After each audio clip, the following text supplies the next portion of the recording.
Every single day that we wake up, we have been gifted the opportunity of choice. You can choose to be happy or you can choose to be sad. I don't care what your situation is.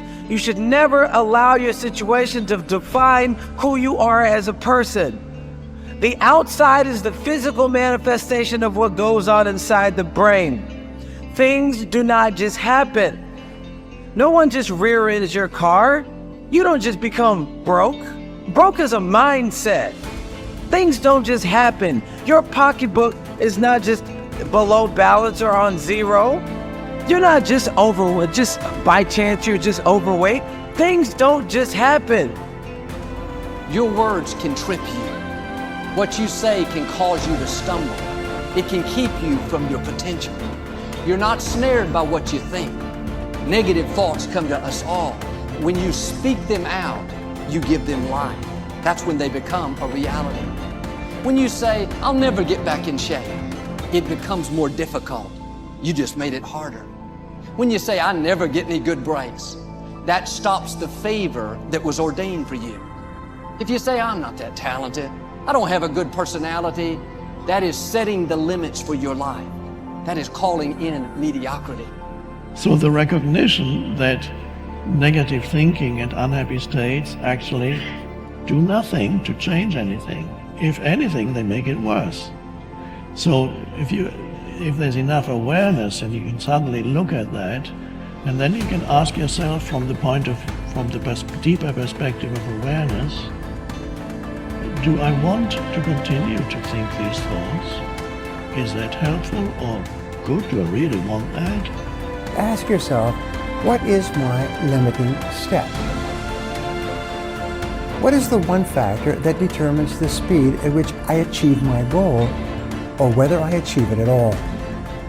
Once you've answered this question, you can move on to making a plan for how to accomplish your goals by eliminating this limiting factor. Your ability to identify your limiting step is one of the best demonstrations of your intelligence, and your capacity to eliminate this limiting step is one of the best demonstrations of your overall competence in achieving anything you want. It's our thoughts that are manifesting this world. Now you could say that's a spiritual thing, and now I say not only is it spiritual, now it is fundamental basic science of the universe. And it says then the thoughts are creative. Well, if the thoughts are creative, then who is having the thought? And you start to realize I'm having the thought. Well, then the truth is simple. As Richard Conn Henry said, you are creating this world with your mental activity and your spirituality combined. And then all of a sudden it says, well, then if I'm creating the world, then my original belief that when things didn't go right, I was a victim. The universe wasn't supporting me. You know, it's like, oh, I try so hard and the universe is not giving me things. It turns 180 degrees around. And it basically says this: we are creating this world. And then I say your mind is creating this world.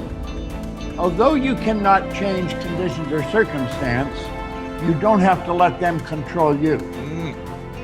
We can't control what's going on outside, but we can control what's going on inside. You know, and unfortunately, I don't think many of us have been raised to really understand that. And it's a lack of understanding that's causing all our problems. We are the only creature on the planet that's totally disoriented in our environment. All the little squirrels, the birds, all the animals are completely at home in their environment. They blend in. You and I are totally disoriented in our environment. We've been given the mental faculties to create our own environment. However, we go right through school and we've never learned that. We have higher faculties, and the average person has no knowledge of how to operate with them, how to develop them. We have perception, the will, reason, imagination, memory, and intuition. Now, those mental faculties, they're not just words, they're actually mental faculties that we can use to take control over our world and to create the environment that we want. But unfortunately, we grow up, we don't know that. We've been raised to live through by what we see, hear, smell, taste, and touch, our physical senses. And we've been raised to be controlled by what's going on outside. As little kids, will you listen to what I'm telling you? Will you look at this? And so it's all outside. We get our report card, and that tells us what kind of student we are. But it really tells us where our mind was at for a few minutes 3 weeks ago. Got nothing to do with who we are. So I think we're raised in ignorance, actually. There's a very small percentage of the population that have a reasonably clear understanding of who they are and what they're capable of doing. But the ones that do are in the minority. People think that the purpose of memory is to remember the past. And that's not the purpose of memory. The purpose of memory is to extract out from the past lessons to structure the future. And that's the purpose of personal memory.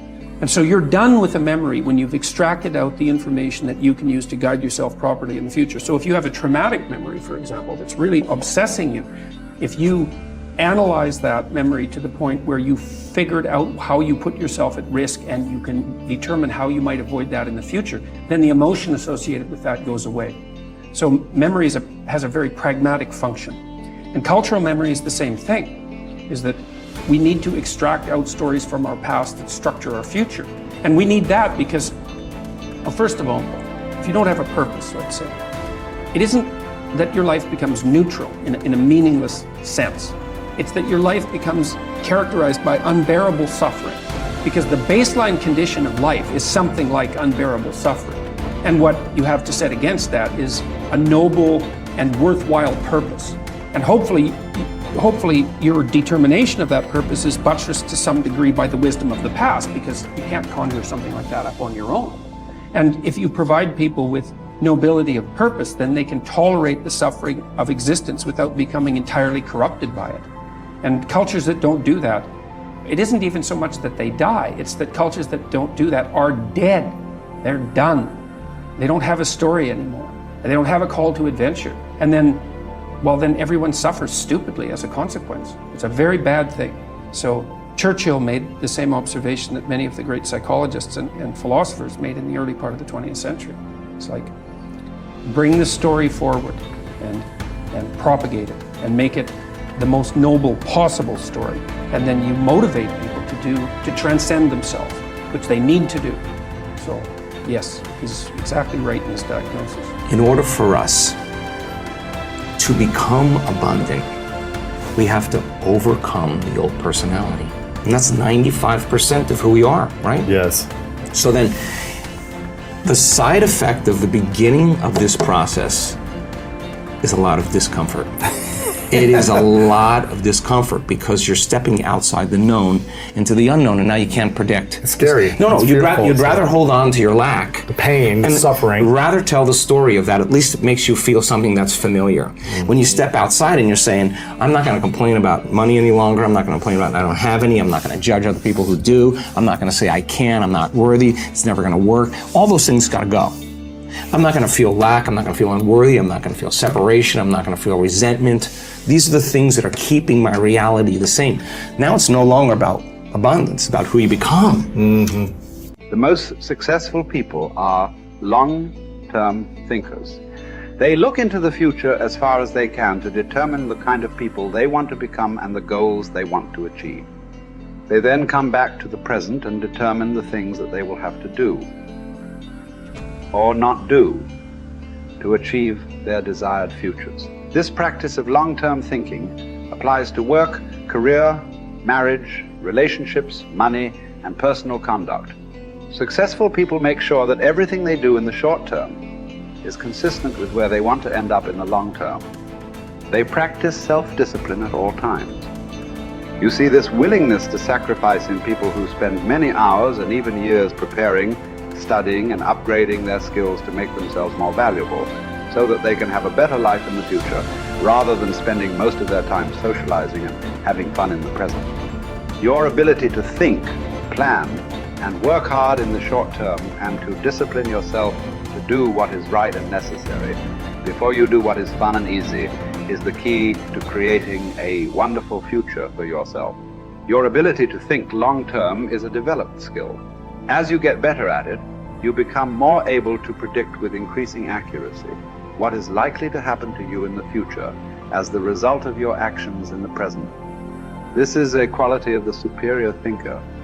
The common denominator of success was that successful people make a habit of doing the things that unsuccessful people don't like to do. And what were these things? It turned out that the things that successful people don't like to do are the same things that failures don't like to do either. But successful people do them anyway because they know that this is the price they have to pay if they want to enjoy greater success and rewards in the future. Successful people are more concerned with pleasing results, whereas failures were more concerned about pleasing method. Successful, happy people were more concerned with the positive, long-term consequences of their behaviors, whereas unsuccessful people were more concerned with personal enjoyment and immediate gratification. The top people were those who were more concerned with activities that were goal-achieving, whereas average people were more concerned with activities that were tension-relieving